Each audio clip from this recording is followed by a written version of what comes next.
Good morning, everyone.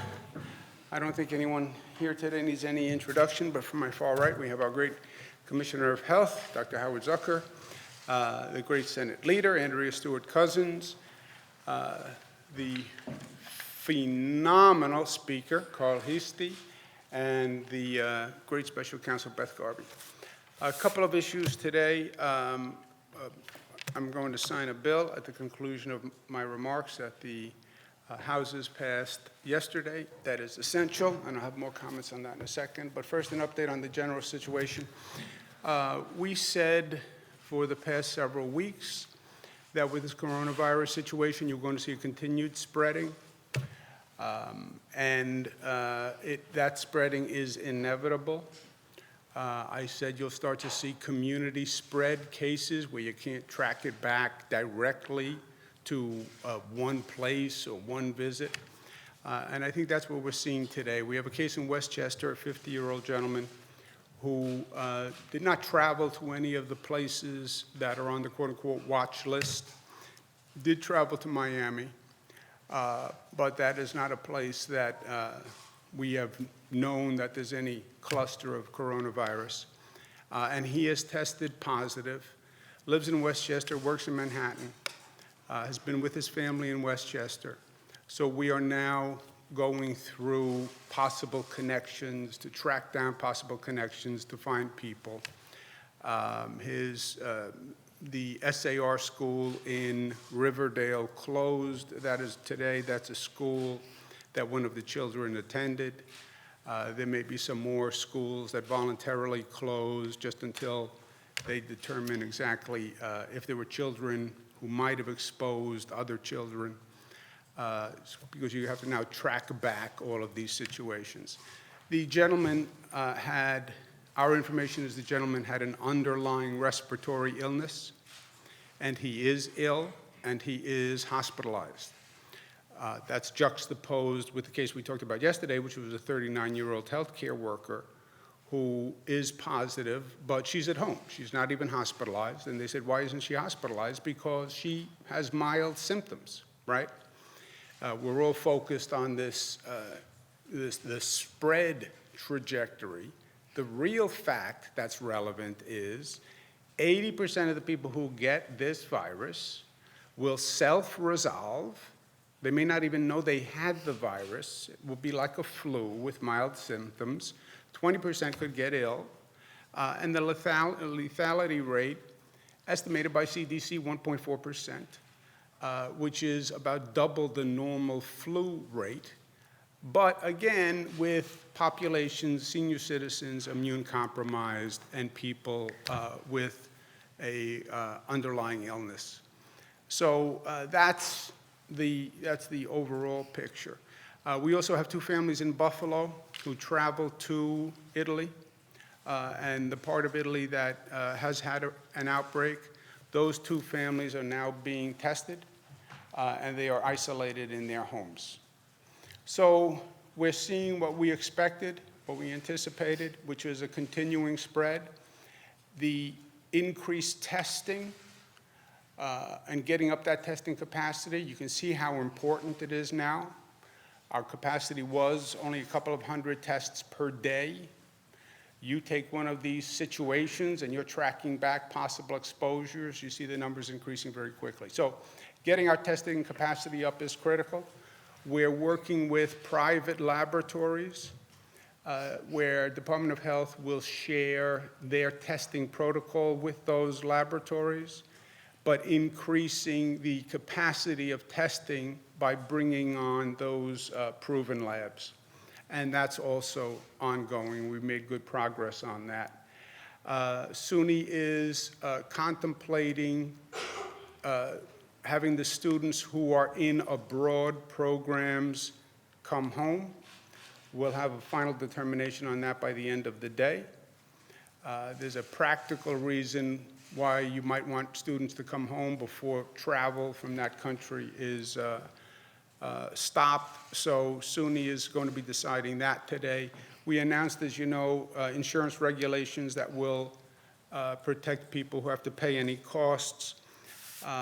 I'm going to amend the paid sick leave bill that I sent to the legislature to add a specific provision that says people who, because of this situation with coronavirus, have to be quarantined, should be protected.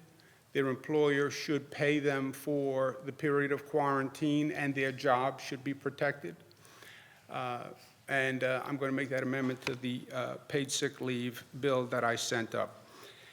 Last point, the legislature passed yesterday an emergency appropriation of $40 million and emergency measures to allow the state government the ability to handle this situation. I think, first, as a piece of legislation, it was critical.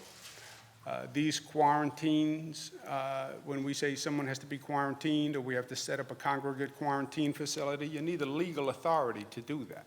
You know, you can't just say, people, it's a voluntary quarantine. To get all this testing capacity up, I have to be able to say to laboratories, I need you to cooperate with the state government on this. So those emergency measures were critical. The amount of money was critical. And if you needed any proof of how urgent that bill was, look at where we are this morning. But I want to applaud the Senate leader. I want to applaud the Speaker for how quickly they moved. Speaker likes to say to me, you have a conference of one. He has a obviously much larger conference. I say, yeah, but my conference of one can be more difficult than your conference. But it's important that people know government is working, and government sees it, and government is doing what it has to do, and it's not caught up in politics, and it's not caught up in any confusion. You know, they look at Washington, we have so much going on, and you have Washington fighting with themselves. New York is the exact opposite. In one day, both the Senate called back everyone to do the vote. The Assembly stayed late at night to work through the vote. And I can't tell you how confident that should make New Yorkers feel. Because here you need government to work, my friends. You need competent government that steps up and gets the job done, even when it's challenging and even when we're going down a path that no one has gone down before, which is where we are. So I'm very proud of what the Senate and the Assembly did. And with that, I'm going to sign the bill. And then we'll hear from the Senate leader, and we will then hear from the Speaker. The conference of one, after much debate, signs the bill. Congratulations. Congratulations. Senate leader. Yes, well, you know, we've had often our conferences and the Conference of One have heated discussions and disputes, but what we all understand is that we are here for one purpose, and that is to make sure that New Yorkers are getting the actions, the reactions that they need in order to be confident in their government. And so, despite any of what might happen, because each of us have the same focus, the right things happened. I did not think when we gavelled out that we would be gaveling back in. This was a first for me as a leader. But given the facts, given the circumstances, that was the right thing to do. And I'm very, very happy that our House came back together and we passed this important piece of legislation. Little did I know that this morning I would wake up to find that in the county I live in the city I represent, there is an active case. I had to tell that to my daughter on her way to work at a hospital. And because of our actions, I was able to tell her with confidence that we are preparing to step up, to lead. We have amazing health professionals. You know, you see Dr. Zucker here. And again, a group that can come together quickly and just stay focused on what's right. So I'm thank you, Governor, for your quick action, and of course to my colleague, Speaker Hastings, who is always willing to, he really does have I have a big conference, but his is even bigger. But the fact is that size doesn't matter in this instance. Yeah, I figured I'd wake you guys up. But and with that, thank you, Governor. I'll turn it back. A comment about the governor with the conference of one. I was going to say sometimes I don't know which one I'm going to side with the conference of one.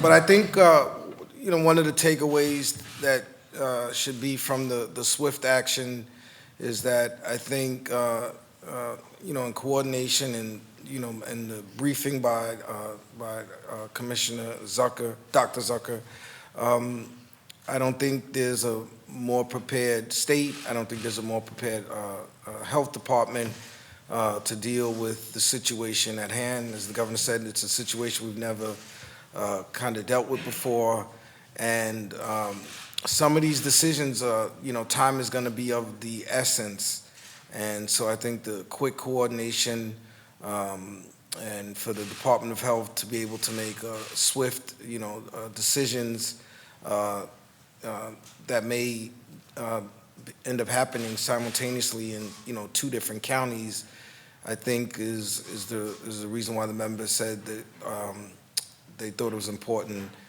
to move this bill to allow the governor as the head of the state to use his leadership and to allow Commissioner Zucker to use his leadership for what's best for the state.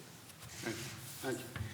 And I think just to echo what the Senate leader and the speaker said, these are uncharted territories. Government has to respond. Government has to respond quickly.